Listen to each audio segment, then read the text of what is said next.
Welcome, hopeful homesteaders, and I hope you guys are all having a wonderful Memorial Day. This is going to be a little different video today. I will try to keep my composure. However, I'm going to warn you all now that I can almost guarantee you it's going to be an epic fail on that. Because it is Memorial Day, I am going to dedicate this video to my father-in-law and to my soon-to-be son. Well, not soon-to-be son, my soon-to-be Marine son. So, because it is Memorial Day and because I will be talking about my father-in-law, whom I have always called Daddy, I probably will not make it through this video without bawling my eyes out. So if you don't want to see me bawl and don't want to see my ugly cry, then just skip through to the end. I will just preface that now. I am going to just say now, while I've got my composure, thank you to all of the passed on soldiers who have fought for our freedom. Thank you to all of our men and women who are currently serving. I appreciate it from the bottom of my heart. I will always, tip my hat if I'm wearing a hat. I will always, if I have extra money, I will always pay for your meal if I'm out somewhere. I've done it before and I will continue to do it. That is why at the end of my videos, I always say, if you have a little extra, do something kind for others. One of those things being, that's what I mean by that is, if you've got a little extra, and you're out at a, fast food restaurant, if you're at a restaurant, wherever, and you happen to see a active duty, man, woman, whoever, please pay for their meal, because it's the least that we can do for them going out there and missing, their family on a special holiday. Some of them don't even get to see, their child's birth. Some of them miss, a lot of, they miss a lot of very, very, very important lifetime events because they are out there fighting for our freedom, for us to be a free nation.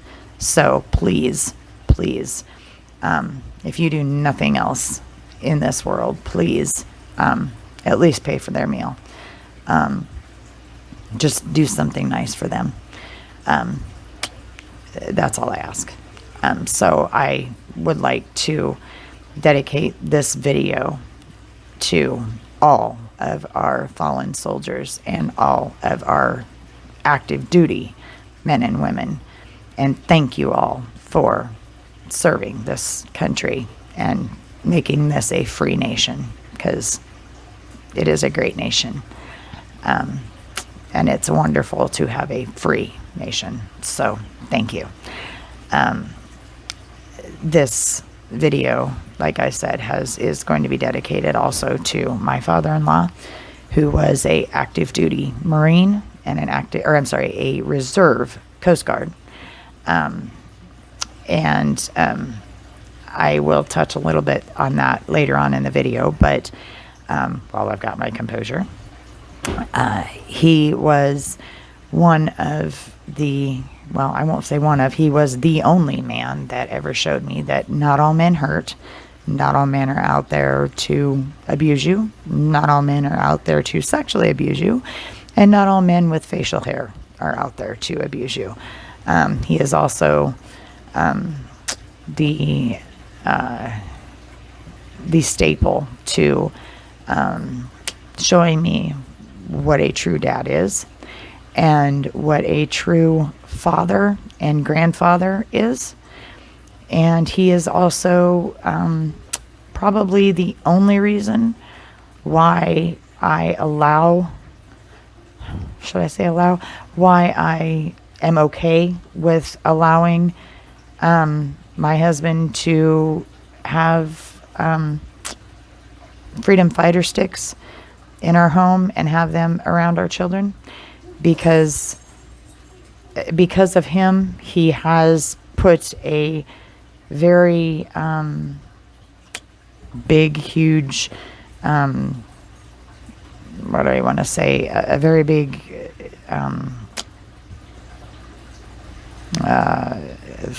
I guess, huge thing in my husband that, you've got to know what you're doing and you've got to have the right training behind it. And because of that, my husband is very, very good with our kids and does not leave our children unattended, and has, for lack of a better term, put the fear of God in our children, so that our children know that they're not toys. So, there again, that's another thing that my father-in-law has taught. So he's taught me many, many things, but just in the short time that I had him with me, he taught me a lot of things. So he was a good man, doggone good man. So this video is dedicated to him, and I will also be interviewing my son, who is going to be shortly being signed to go into the Marines, and then from there being active duty. And I am pretty positive that when he gets done with his crucible and gets to the top of the hill, that his papa will be waiting for him at the top of a hill. So, like I've said before, this video is dedicated to your daddy. So, I will get on with the video. Okay, so I am here with my son, Zane, and I am going to just interview him a little bit about why he decided that he wanted to join the military, the Marines, and kind of, I guess, I'll let him tell you a little bit about himself. Otherwise, I will just get all emotional and bawl my eyes out. So I'm just going to hand this over to him and let him do the talking. Okay, so let's see. Well, I guess it kind of all started back in like elementary, like the beginning for a few years of middle school. I was at Cross County at that point, school in Strasburg. It was, I'll be honest, that school was not great. I did not like that school. At that time, I was bullied really, really badly, to the point where, like, the only way for me to really fit into that school was I was basically the class clown, but not in a good way. I'd do tons of, like, crazy, stupid things just to get attention so I wouldn't be bullied all the time. And then, after we moved out of the Cross County and we got here to York, it was a lot better. The schools were a lot better. The thing that's really annoying is, even to this day, when I like meet or talk to my old friends from Cross County, they still kind of think of me as a joke, and it annoys the shit out of me, and it's annoying. But that's why I don't really keep tabs on my friends back there that often anymore. I guess I'm kind of rambling on, but the main reason why I really wanted to join was, I was bullied. I never truly felt like I fit in, so I thought, I needed something that kind of, made it to me feel like I was worth something, and stuff like that. Originally I was gonna go National Guard, which at the time I was like, because I wasn't planning on doing like full-time military kind of stuff. I just kind of thought, I'll do some stuff here and there.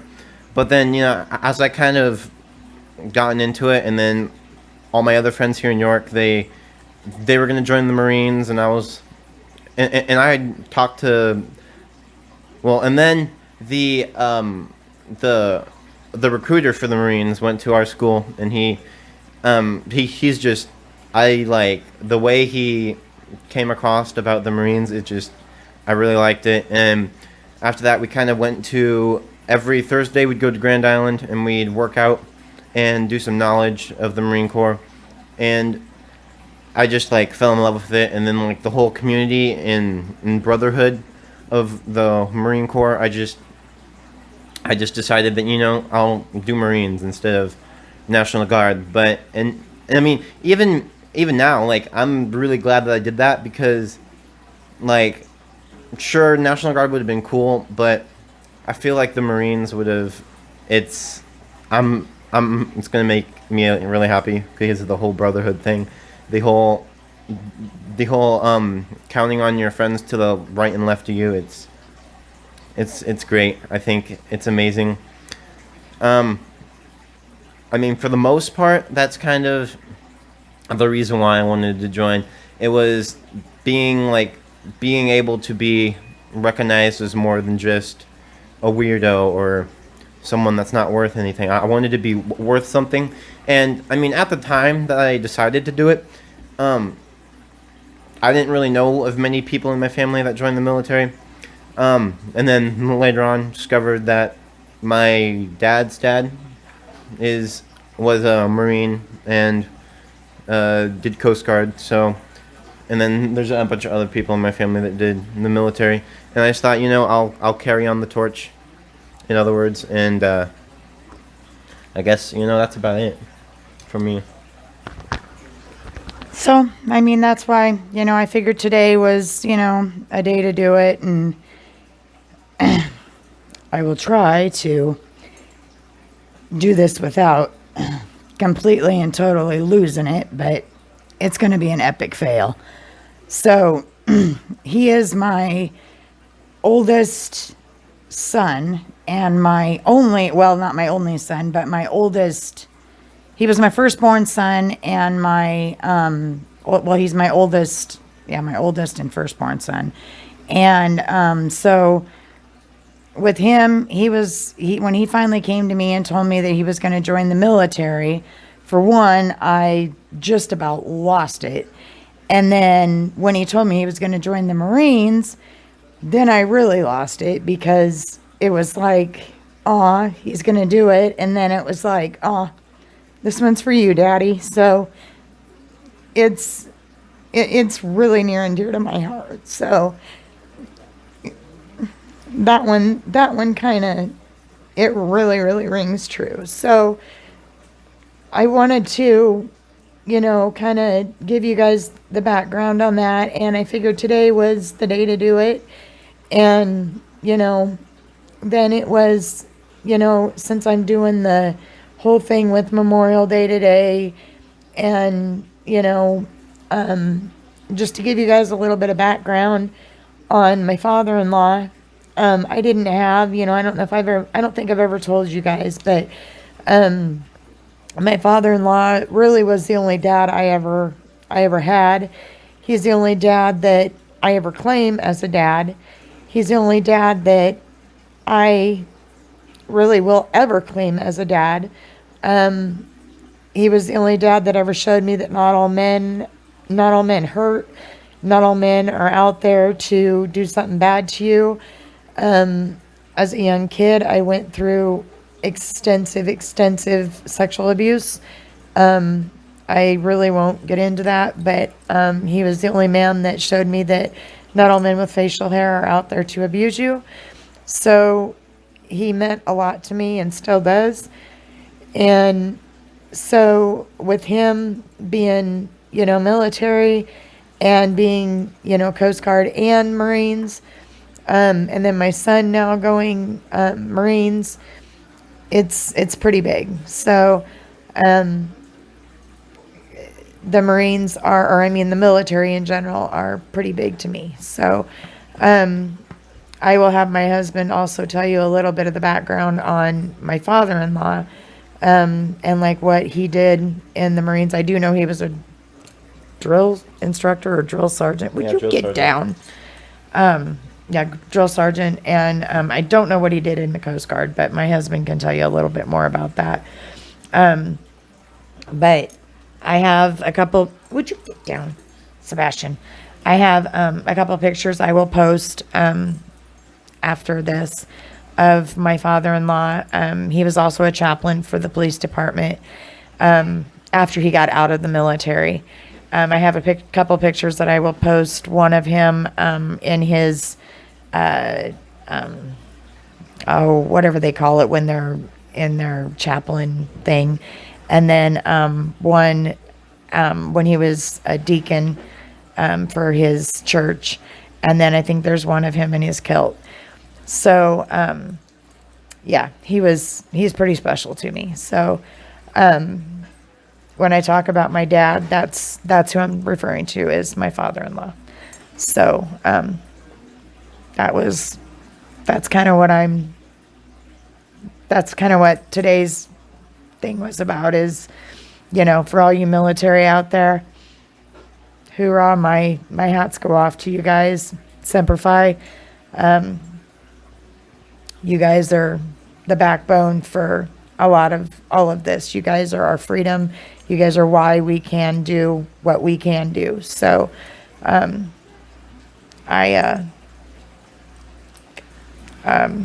thank you to all of you men and women who are out there on the front lines, giving us our freedom. And when you get in, thank you. Because this mama is a very, very happy mama. And I will be very, very happy when he gets to the top of the crucible and makes it. Because, yeah, I will be one proud mama. So, yeah, I will just end it right there because I will be a blubbering mess of tears more than what I am now. So, I will end it there. And my hat's off to all you men and women and the troops that are still serving, and to all of you who have, served, and to who have laid your life down and have, I guess, what's the word for it? Who have lost your life serving for our country. Thank you. Immense thank you. If you like this video, please like and share. Please subscribe. As I say in all of my videos, stay humble, stay kind.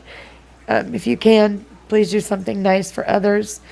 And I'll catch you on the next one, guys. Thanks. So I'm here with John, and I am going to ask him basically what Daddy did in the Marines and the Coast Guard. And I'm just going to hand this over to him and let him tell you what Daddy did. Because, like I said, if I talk about it, I'll just become a blubbering mess of tears. So I'm just going to let him talk to you. Well, in the Marines, he was a. I know he. I was always told he did. He was a. He did some drill instruction, but he originally went in for communications, radio man and all that stuff. And then later, I think he did the. He was a drill instructor for a short time, right before he got out. The Coast Guard. There was a long gap there between when he was joined the Coast. One of my brothers joined the Coast Guard first, and then my dad's like, that doesn't look like a bad idea. So then he joined the Coast Guard Reserves, and once again was did telecommunications, radio stuff, repair and stuff, because at that time he was working also for the phone company. So he did basically electronics repair, fixing radios and intercom systems on the boats. and stuff. Like, well, at least that's what he would do when he did his like 2 weeks and stuff around in here in the middle of Nebraska. When he was on the Missouri River, the reserve group that was there basically more went out and cut weeds and stuff around the navigational aids and change light bulbs and that kind of stuff in the navigational aids and that kind of stuff's basically what he did most of the time. So it wasn't anything extravagant, I guess you could say. But he was always very proud to have been a Marine and all that. You know, once a Marine, always a Marine. So he was very active there later in life with the Marine Corps League and you know, doing stuff like that. So Do you want to say anything about our son going in? that's, you know, what's that? Well, I'm very proud of him. I mean, do you have any thoughts on it, I guess? No, I'm just proud of him. So, you know, I can't wait for it, you know, to hear what it was like for him and all that. And he's excited. I mean, we're still with all the COVID stuff. It kind of put some things back on hold on the. So now that things are starting to open up and pick up, hopefully I can get some dates and figure it out and all that. So I know I'm not 100% sure if all the boot camps are back up 100% or not either. So I know some of them were kind of, you know, once the guys finished, at least from my understanding, once they finished their, I would say, you know, class, whatever, you know, got done with boot camp, they basically couldn't go anywhere, so they just kind of were on idle. But I don't know for sure 100% on that. This is what I've heard, and if that's all back up and running yet. So yeah, no, but I'm proud of him. I know he's excited, just waiting for a date, you know. So but yeah, that's it, I guess. That's all I wanted. I just wanted to, you know. Okay. I just basically wanted him to talk to you about, you know, what Daddy did in the military or not military, but Marines and Coast Guard, because I didn't know. I can tell you personally from being around Daddy, I don't see him being a drill instructor because his daddy was not that type of person. Now, John will tell you differently. His daddy was the most kind, gentle. What are you doing? What? No. What are you doing? You're not paying attention to me. Do you want to end this vlog? Is that it? You are. Oh my. Sorry, Sebastian thinks he has to have his 5 minutes of fame. What are you doing? Oh my. You are just something. Anyway. What are you doing? What are you doing? You're not rubbing his belly. I'm not rubbing your belly anymore. No more. He knows more in sign language, so that's what he's trying to do. What are you? No kisses. Anyway, his dad was the most kind, gentle-hearted, he was just very soft-spoken, did not say I love you at all. That was just not something Daddy did. Well, okay, towards the end, yes, he did. But that was just not something. No more. That was just not something he did. But, well, that John says anyway. But he said that when John was younger, he used to say that, you know, it was one of those things where, if John did something wrong, it was, you know, if I have to wake your father up, I don't see Daddy as being that. No more. I don't see Daddy as being that type of person because with me, he wasn't that way. Now, John is the youngest of 3 older brothers, so he was, 4 boys. I said 3 older brothers. There was no girls. And Mom always said that, I was like the girl they never had. So I could sweet talk Daddy for pretty much anything. But Daddy was, like I've said before, Daddy was my everything. He will always be my everything. So, I just don't see half the stuff that John says about Daddy. I just don't see him being that, crass, type of guy.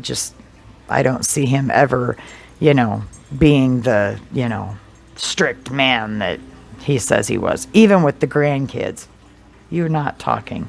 I don't see him being the, because even, like I said, with the grandkids, he was always just very, very, very, very proud of his grandkids, and they were the apple of his eye. And anytime he could ever get around his grandkids, he was so excited. And I know Halloween was a big one for Daddy.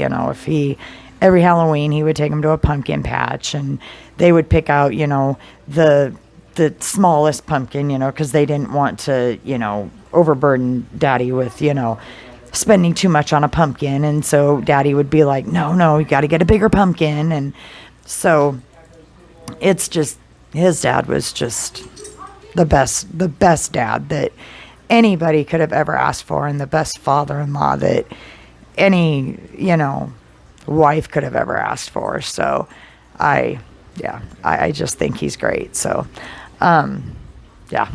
So that's all I wanted to ask my husband was what he did, because I don't really remember. So that was all. So that's all that was. So